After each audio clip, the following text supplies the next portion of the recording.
saka lang may problems talaga. So just for that particular... Kasi hindi ko nalaman naman pag 2 years ago. Meron so ngayon, sabi naman ng cardiologist ko, we can have it. Scared ako kasi natatakot ako kasi kasi may years ako na skincare. So ano ko kasi kapag dami ng ako lang. Parang nakapa-dentist ka kaya natatakot. Tuloy-tuloy na. Pero yun ang first time. Second minsan ayoko na talaga. Pagod na me. Like, okay, sana kapag may yaya sa Australia, diba? Ay, yaya ko lang dun yung nanay ko eh.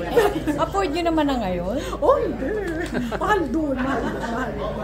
Kaya ano pangalan yan? Kaya Tower. At saka ayoko lang bumalik ko sa pangalan yan? Sa pag-change ng diet. Pag-delete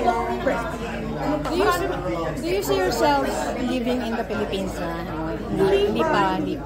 Pero kino-consider niyo yun? No, not yet. Kasi gusto talaga naman yung education system. Although, I still went to school. It's so good.